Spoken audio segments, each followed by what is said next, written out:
you're done with your presentation, can you hear me? everything is being recorded, you're being live streamed, and it is being recorded. And when you're done, you go right. I can hear you. Okay. So I think this time I did right. Huh? Can you hear anything on YouTube? I can hear you. Okay. I'm gonna my computer muted, so I don't have the. Well, if you'll go to YouTube just right now and look at it and see kind of what's going on there. Yeah, it's Esther Park. It says what? Esther Park is on there right now. I just sent you a link. Okay. Yes. My live link. So click on that, and I mean, I think you could do that on your phone and just. It should be. You should hear nothing. Okay. Yeah, it's nothing. It's just my slide, right? Yeah, just your slide. Okay. All right. So we're ready to go. Are you watching Esther Park? Because I don't want to interrupt your. No, I'm not watching Esther Park. I'll catch stuff on. I'll catch it later. Okay. I went back and I rewatched and just trying to. I mean, it's not going to be perfect because we know far from it. Right. I am so not perfect. But yeah, so when I turn on my, oh, come on, my video, it shows right there and it shows you. So you may want to, I don't know how to mute you. No, I don't want to, I have to ask you to unmute because I just muted you. I unmuted. I'm going to make you a host. Okay. Nope. Because it wants me to give you host status, which I don't care necessarily, but you can't do that because I'm the one sharing to YouTube. Okay. Hold on. If I hide, there we go. Are you still on? Yeah, I'm still here. Okay. What I did was I hid you. I learned something new. Okay, you hit me. I hid you. I know you probably are a Zoom whiz, but I'm still learning. Oh, so. I'm still learning, girl. I'm still learning.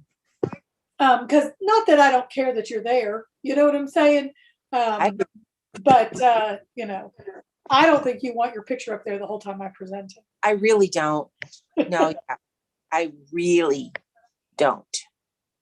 So I went ahead and put the YouTube on my computer. And so for some reason it's showing.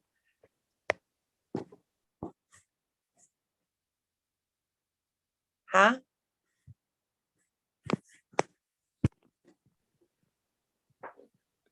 Are you there? Hold on. I really don't. Whiz, but I'm still learning. Oh, I'm still learning, girl. I'm still learning. Okay. So when we talk, it shows. I don't know how to pause the live. All I can do, I'm going to mute us. Okay. And we can text. Is that okay? Or call? Yes.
Hello, and thank you for attending my session on the ML Summit, Supporting Academic Conversation Through Scaffolded Text. I appreciate your time today. I know many of you are busy.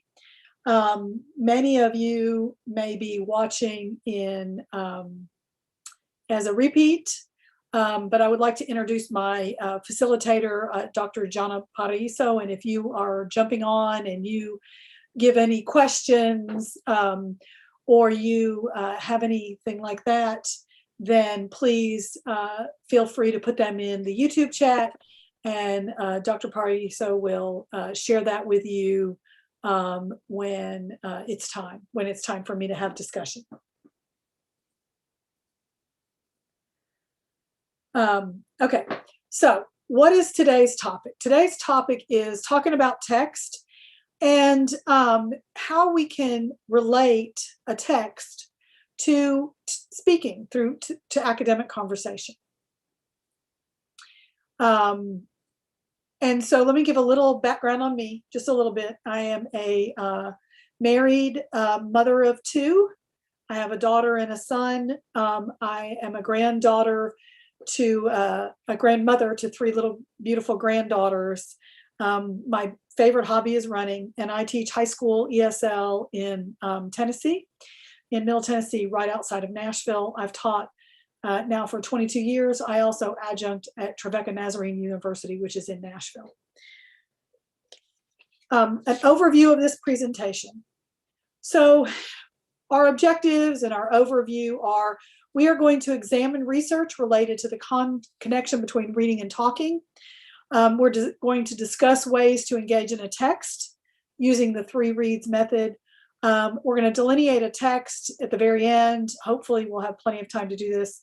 And kind of figure out what kind of pieces we might want to discuss. And I'm going to talk about how important frames are, and I'm going to give you some resources to find places. But mostly, this presentation is going to be about text, the research behind why we would use a text to create a conversation.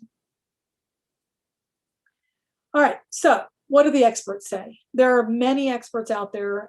I have picked these 2 to discuss in particular. We cannot talk about academic conversation without talking about Zweier's and Crawford's work.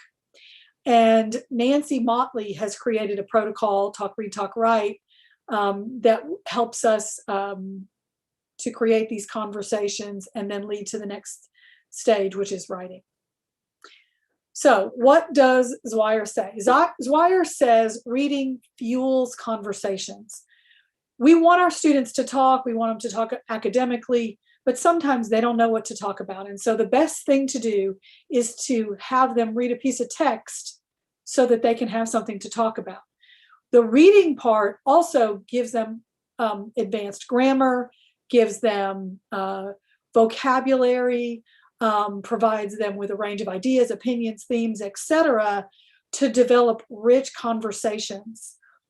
However, we've got to help our students use that reading to converse.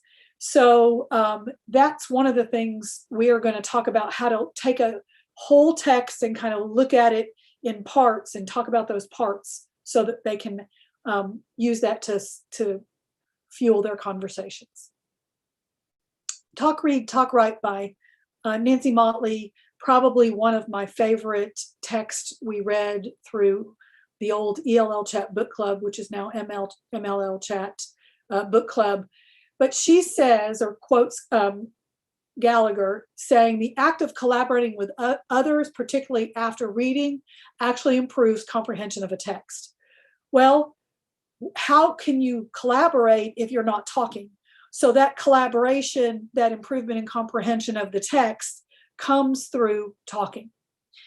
There are several reasons for this. Students have an opportunity to compare their understanding with others, and that includes helping them change maybe some faulty thinking. We all have faulty thinking, including teachers. And then students look at the text from other people's perspectives, diverse perspectives, and they have an opportunity to clarify and verify. And sometimes when we verify, that is so powerful. We read a text and we're like, oh, wow, I think this is what it means, but we're not sure. And then when we discuss it with others, and other people didn't see what we saw, but when they say, oh, wow, I see that, that's powerful to let us know that our thinking is strong. Dr. Tennyson, I'm so sorry to interrupt you, but Yes. the chat in YouTube is saying that your screen is not sharing. No one can see your PowerPoint. Oh, shoot. Can you see it now?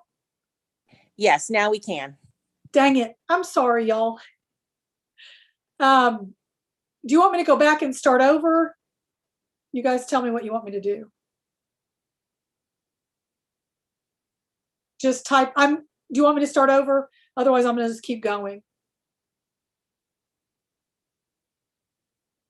Okay, I'm going to keep going. All right. So engaging in the text. If you want me to start, okay. Engaging in the text. So we have to have a focused purpose. And I want to make sure that we understand what this means. In ESL, oh, wow. So I have always used grade level text. We oftentimes want we want to teach what we want to teach, and we want to say things, but we really need to make sure that the language readiness scale, regardless if they're a newcomer or an advanced student, that we're looking at the actual grade level text. And what better way to scaffold the learning to the grade level text than through talk, and tie that conversation into the text that is at a grade level standard, even if it's not at a grade level proficiency. And Beers and Probst, Kylene Beers is one of my favorite people. She reminds us that too often those who need the support in understanding a text at deeper levels do not receive the support to get there. So we can take a much richer, more difficult text, and through discussion, students can reach that grade level standard. I am going to put this in there, even though I'm not going to teach you how to do this. We always need to pre-teach some of the vocabulary that's related to the text and the discussion, especially for literature and humanities. Science, we may want them to discover it through the new way that we are teaching science. But for the most part, we want to pre-teach that vocabulary. So that's our first way to scaffold our text. And the first way to scaffold our discussion is through pre-teaching of our vocabulary. All right, we know what a close reading is. I think that this has been around for about 10 years. It's really been pushed. So the first time we read a text, our scaffold is to read it out loud. Stop every so often. You as a teacher know when to stop and summarize and get the gist of the article.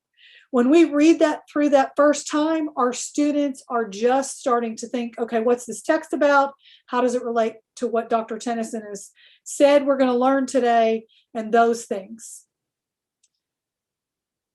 Dang it. So I didn't go back, but I'll go back at the end. So we want our students to get that. The second time, this is when we as our teacher determine what chunks we want to talk about. We can determine if the students should choose the chunks or if we should choose the chunks. That is going to depend on you as a teacher and what you know about your students.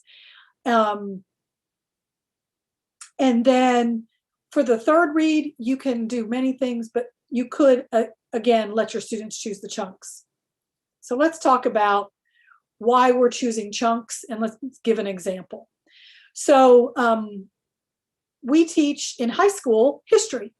In Tennessee, this is one of our standards, to analyze the causes and consequences of the Gilded Age politics and economics, as well as the significance of the rise of the political machines, major scandals, civil service, et cetera, et cetera. The economic differences between farmers, wage earners, and industrial capitalists. This is where I'm going to hone in on, okay? So I've picked a fourth grade text. I would use this for intermediates and beginners. And for our text, which is from Common Lit, and the reason I chose a Common Lit text is because most of them are free, and we can use them under permission for this big long license number. And what that means is I can share it with you as something that they don't mind. So that's why I chose. You would choose whatever text you find is most important to you. And we're going to look at paragraph 2. So there's a delay in what I say and what you hear for about 1 minute. So what I really want to do is I'm going to put the text up there. I'm going to try and look and give it about a minute so that you have an opportunity to look at the text. And then you can ask some questions in the chat while I talk about what I'm going to think about. And then Dr. Pariso will come in and she will ask me some of those questions. All right. So let's look at our text. We are thinking about economic differences between farmers, wage earners, and industrial capitalists.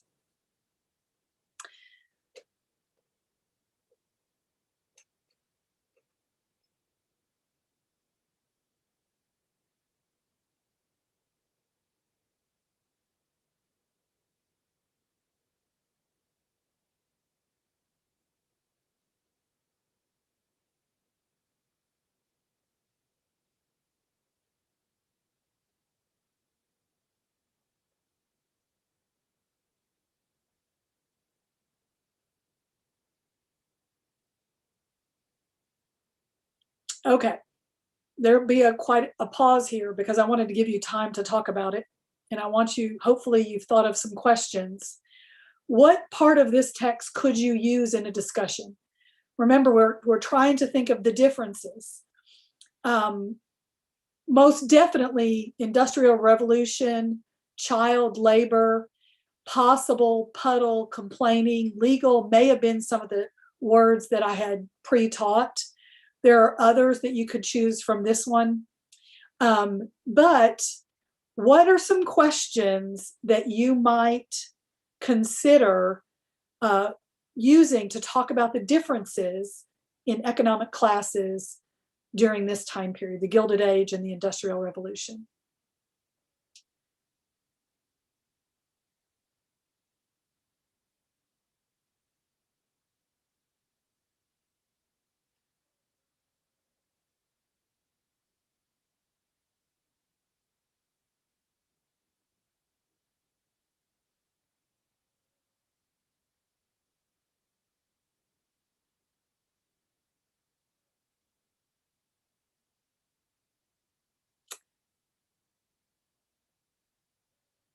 I know there's a lot of silence in here. I'm hoping somebody will.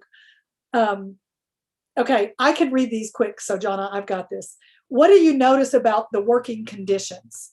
So, could a student say? What were the working conditions? They were long. They were poor. So you would want them obviously to use some frames. The working conditions were long. The working conditions were poor. Most of the time, and I think we would pick up on this, the working conditions were poor for young children. There was a lot of child labor. They were paid less than adults. And we know many of our students in high school especially are working. And so they may be that child labor. I made a comment, and I don't care how this sounds to anybody. I made a comment online. I feel like sometimes our immigrant students are the new child labor because they're younger, 15, 16 years old. And even though it may be legal for them to work, sometimes they work more hours than they should because they are required to go to school. And sometimes they don't have the adult protection that our children, the teachers' children, some of the other children may have. So Sherry, thank you very much. That was a great question. There are others. Here's my thing. You're going to get the children talking, and then you're going to hope that the conversations will be more fluid, will be more authentic. And so eventually they'll know what to do and they'll come up with their own questions. Again, we're taking the chunk of text that goes with our grade level standard, not rereading the whole text, so that we can create conversations for our students that both help them sometimes talk about their own personal lives and in turn talk about that grade level standard. All right, so here's an example of a text for newcomers. This in our 9th and 10th grade standards, we're supposed to look at what the text says explicitly and draw inferences and cite the strongest, most compelling textual evidence to support conditions. So if you haven't seen it, there's a great book called Skunk on a String. It's one of those wordless texts. And if you can think of any questions as we're going along, you can put them in the chat again. So here's my text. We would potentially have our first read of this text. We would take this book and we would probably write a summary together as a class in that language experience approach that Dr. Voigt from SciOp talks about a lot. And then we would probably talk about, in this chunk, what are the feelings of the characters? We would talk about, okay, what's happening, without kind of talk about feelings. And this is how we can teach our students about the term inference. We can infer, looking at this text, what? That these animals are worried about the skunk, are not happy, are surprised. I even might say the giraffe seems to be cheering him. They've got their mouths open, so they could be just going, or they could be cheering them on.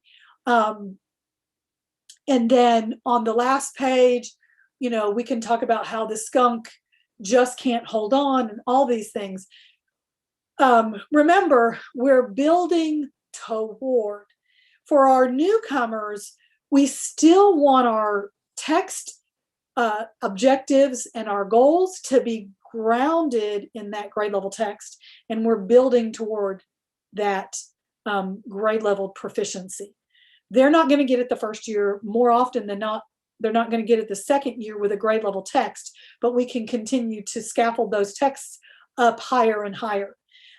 I'm going to quote a person that I talked about last time we did the summit, Dr. Manduka, and she says one of the biggest mistakes we make in teaching high school is that we don't offer our students strong enough texts. So that's my goal, is for us to understand that we need to continually scaffold our text and offer them. Okay, so I have not read that new book yet, Katie. Okay, so we're going to talk about delineating a text. So I don't know what state you all are from, and I know I didn't ask that in the beginning, and that's probably a good thing because I have to go back. But I want us to look at this next text, and I want us to think U.S. history, and I want us to think, what are some things that we know we have to teach in U.S. history?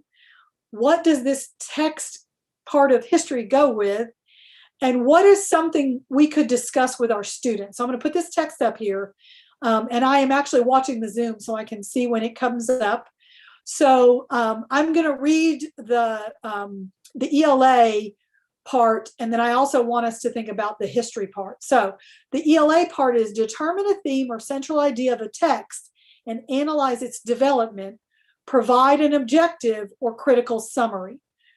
So this is a very short text that we could talk about, and I want us to think about this text, and I want us to consider what part of history is this, and what is something that students could talk about from this text.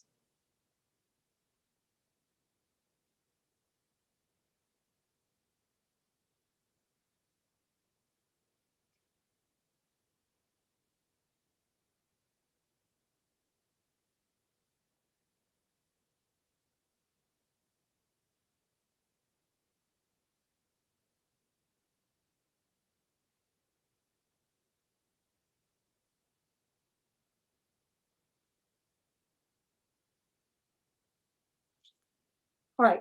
I really want you all to type something in the chat about this. So it's very hard to make it super interactive because of the delay from Zoom to YouTube. But I'm kind of giving some pauses so you all can read and maybe ask me some questions and do some things like that. So please, please ask some questions about how we could use this text. First of all, what's the time period?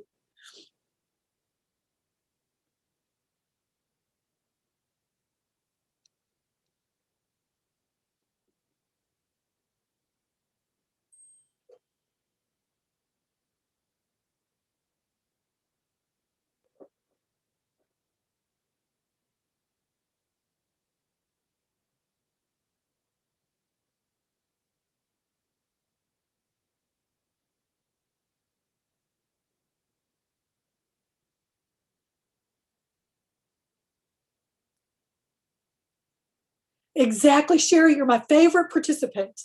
So what is a single sentence phrase that could summarize this text? And then I didn't ask your names, but Alepio says World War II Holocaust. Okay. And so, yes, we could absolutely, what is a one sentence summary? And if you've never done a one sentence summary, that's where you kind of did who, did what, why, where, and how. And you could use a one sentence summary. So if somebody wants to write a one sentence summary that you would do of this short text, I picked a text that I thought we all would be familiar with, and then I'm going to kind of talk about some other things, and then I'm going to come back and read that one sentence summary. So my thing is, right now in our world, we have a lot of things, and in our country where we seem to be pointing our fingers at other people for our problems and things. And so we can absolutely relate this for our students and what they're feeling right now and create a rich, authentic discussion around that. So I'm impressed that you all are here today, first of all. And I always want us, because I know so many of us are busy. And so I always want to make sure that not only do we connect it to our history, to our ELA, but to our students' current lives. And I know that you all have wonderful amount of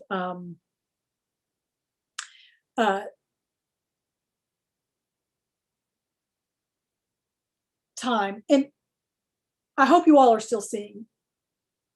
Okay, so Sherry, you are going to be my favorite participant. If I had a gift to give you, I would.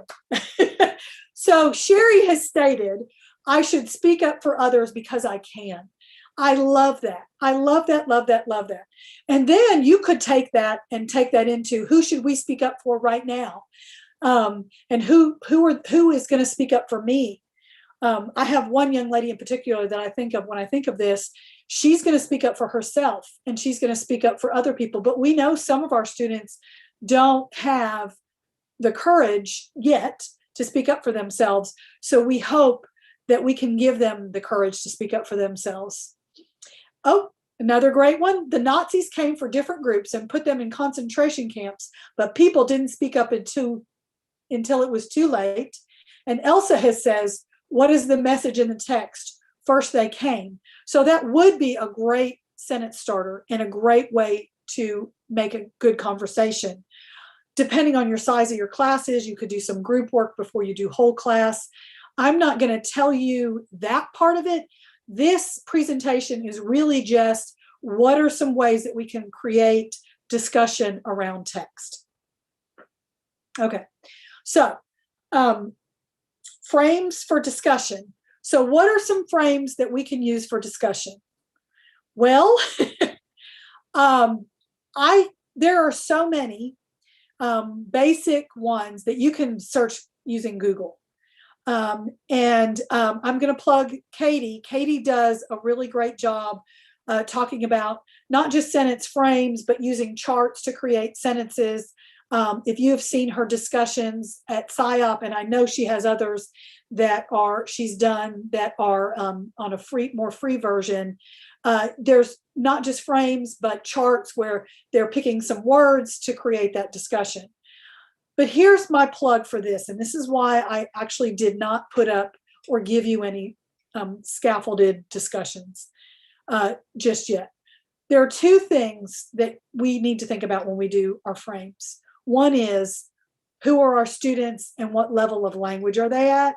And the second one is, what are the specific needs for this text? I love generic ones. I love generic ones, not because I necessarily use them, but because they help give me ideas on how I could scaffold it for that text specifically.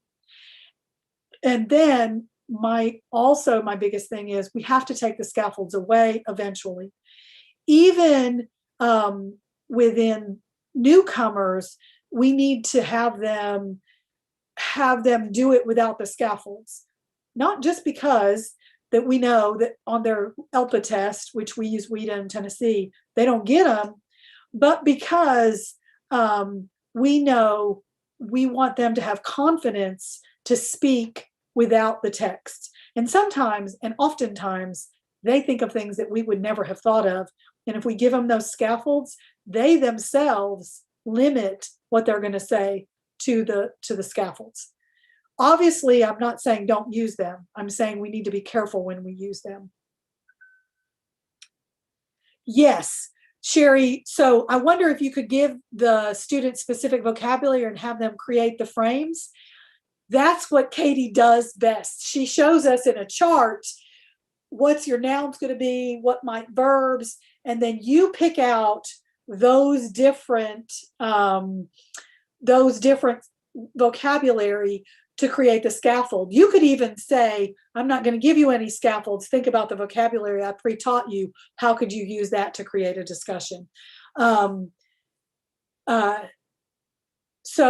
I've kind of looked at the Zooms, and I'm sorry because I know that we missed the first part. So what I'm going to do right now is I'm actually going to go back, and I'm going to, because the next ones are references, I am going to send Katie and Carol and Ton my PowerPoint, the full PowerPoint, so that you can, it will be with my presentation, so you all can go back. Right now, I'm going to exit full screen, go back to the beginning, and I'm going to go right here, and I'm going to present from here. So what I was talking about before was, what do the experts say? And the two largest references I'm talking about are Zwires and Crawford and Motley. And then with Zwires, this was my favorite quote, and how I believe that it supports our use of text, because our text, our reading, helps create those conversations. And it is very easy to create a conversation, easier, not easy, to create a conversation around a rich, good text. I talked about great places to get texts that are free is Common Lit. In our district, we are using Imagine Reading to create our texts, because that is a paid source that we have, but I love Common Lit. The other text and reference that I had was Talk, Read, Talk, Write by Nancy Motley. I love Nancy Motley. I'm going to give another plug for her here at the end. And the quote here that I really want us to think about is, through rich text, it creates rich talks, because they have an opportunity to compare what they're thinking, to have what other people are thinking, which is our diverse perspectives, and they have an opportunity to clarify and verify information. Yes, Jonna is correct. News in Levels is a terrific free resource as well. And really, ReadWorks does a great job with different level texts.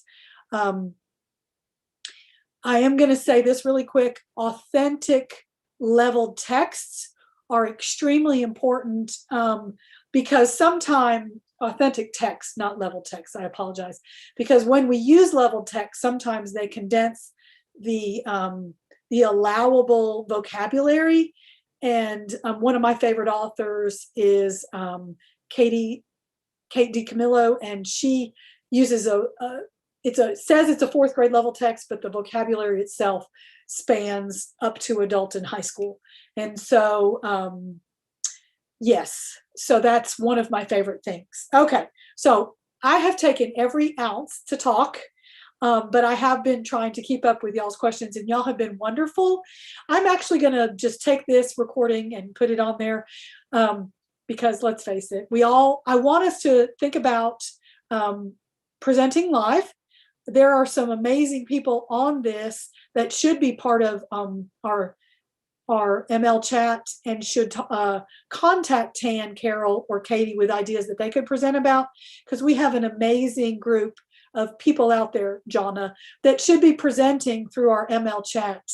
I think Dr. Pariso is an amazing presenter, and I really want to make a plug for her, Katie, to maybe present with us next year.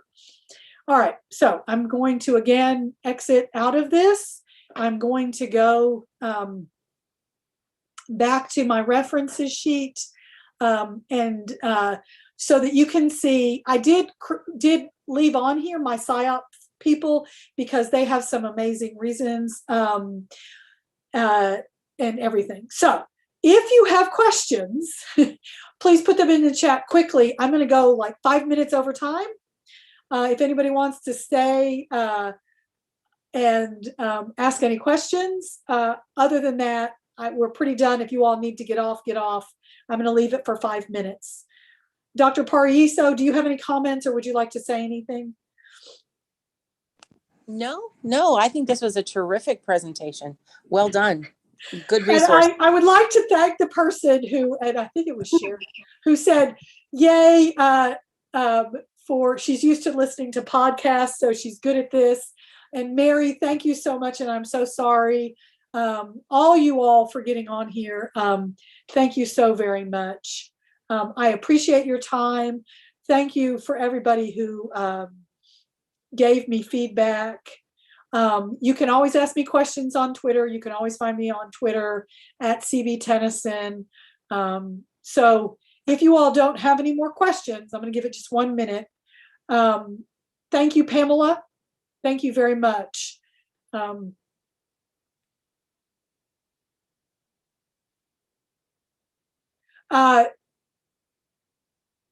Thank you for everybody. Sherry, what I will do is, actually, if you and I are friends on Twitter, so if you tag me immediately and give me your email, I'll share this PowerPoint with you. So I'm going to put that on here. Anyone who wants.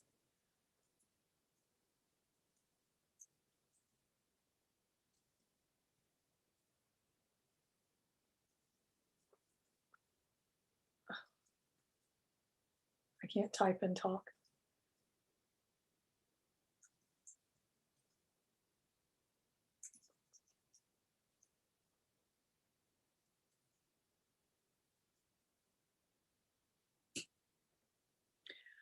All right.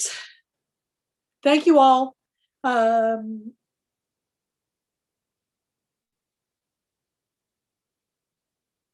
Oh, Jonna, that's something I didn't know. Okay.